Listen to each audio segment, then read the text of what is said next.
All right, AP US Government students, here's your Exam 5 review.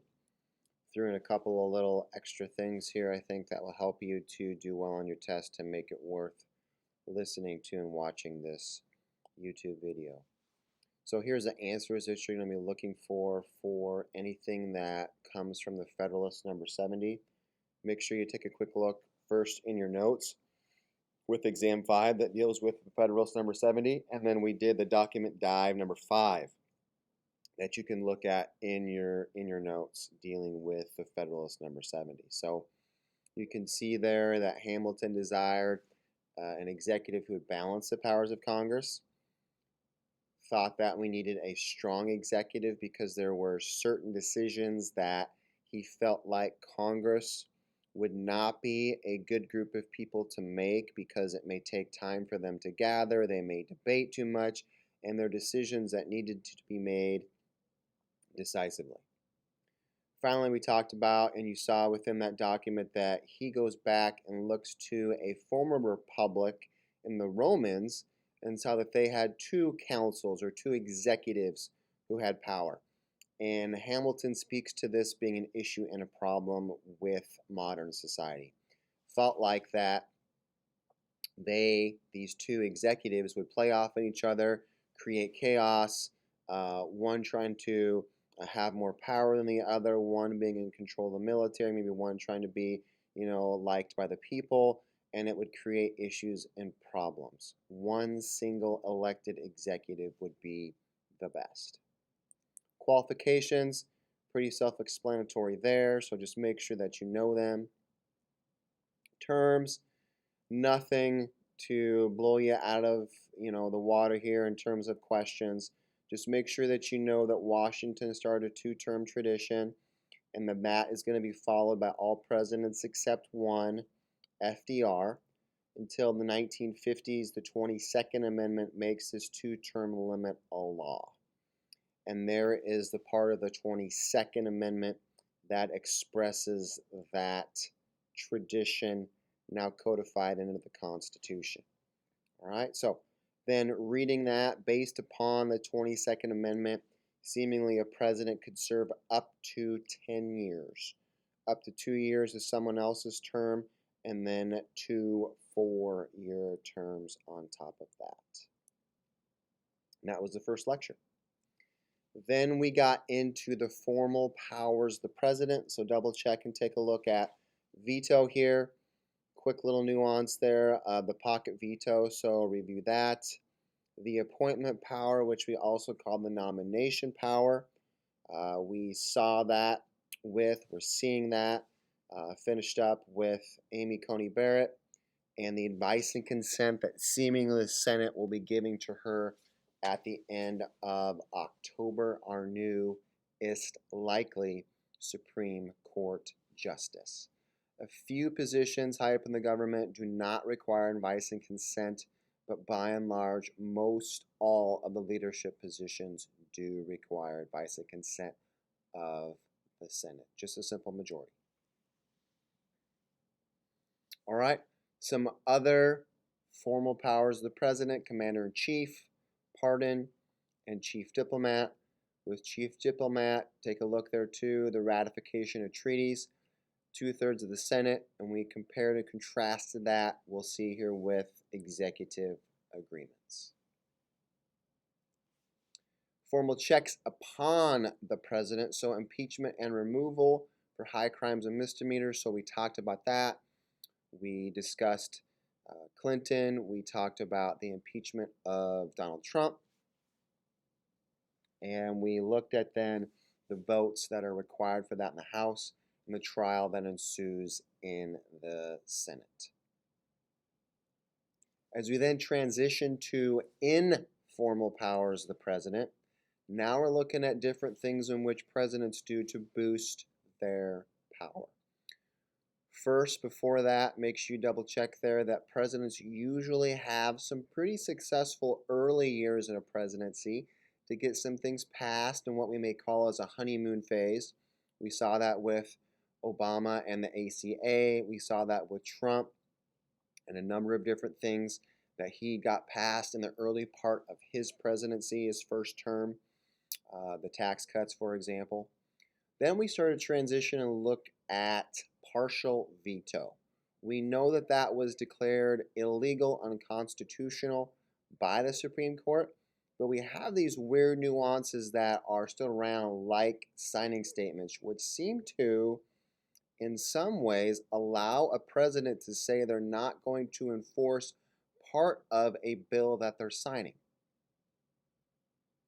So if you think about that there for a second, it kind of seems like partial veto to a certain extent when in a signing statement a president says they're not going to enforce part of a law, a new law, yet they're signing it. So this question that you'll see on your test then looked at signing statements and presidents and objections in those signing statements. And as we looked at this question, the answer was B. While President George W. Bush issued fewer signing statements than Clinton, his included more objections. All right, 70 versus 127. We secondly looked at executive orders. We watched the SNL skit. So this is the essence of a president going back to existing laws, tweaking, changing their enforcement. All right, so we looked at that within the presidency of Barack Obama, the famous executive order where he creates and changes things within our immigration laws that we have. And then we moved on to talk about the informal powers of the president, executive agreements. All right, presidents utilize these mostly today. They are more common. And one of the reasons that they like executive agreements is because they don't require 2/3 of the Senate to support them.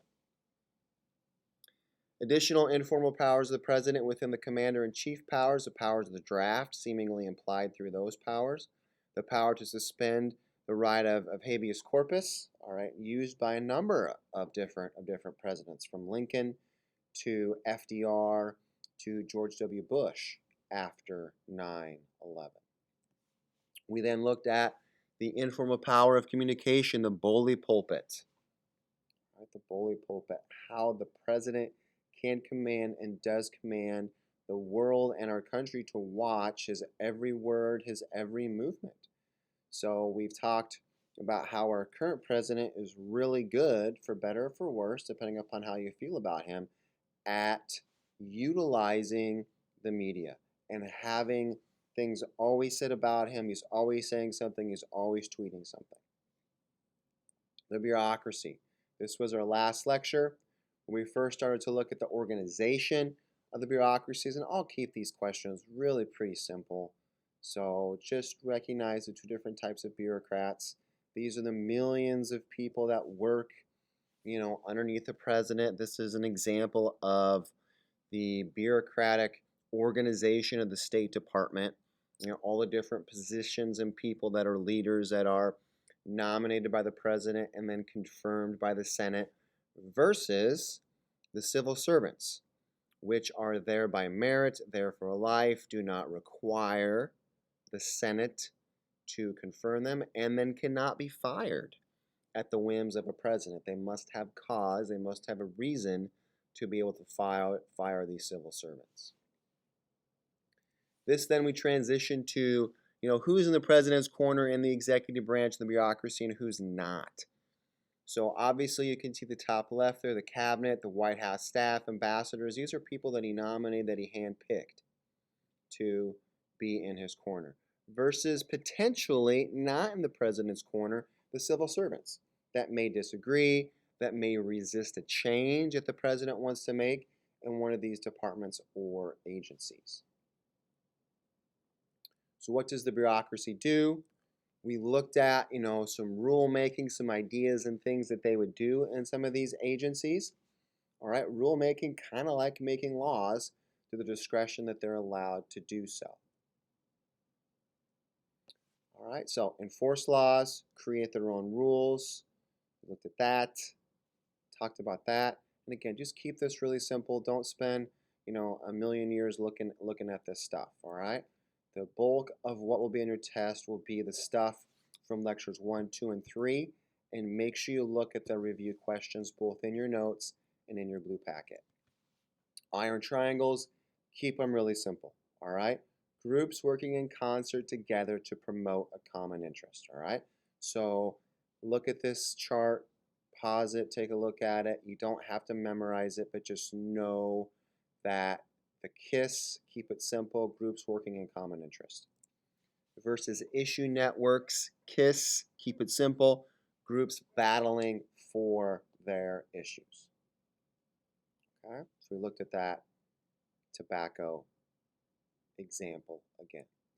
This is a slide you probably want to take a look at, and that is the controlling of the bureaucracy. Of the questions I will have on the test, this is the big part of it. How do we control these millions of people that work in the bureaucracy with, as you told me, Mr. P, millions of them having tenure, may be resistant to change, may not work very hard, so on and so forth. Well, Congress has oversight of them, controlling their budget is a big part of that. The president, to the extent that he has control of the leadership, he can change the leadership and try and push personal policies and agendas into these agencies and departments, and the courts. The courts are there to review and make sure that these agencies and these departments are following the laws that we have, all right, in terms of the powers that they have, in terms of what they're able to do. All right, stop in and see me if you got any questions. More than happy to help you get ready for exam number 5. Good luck, everyone. Thanks for listening.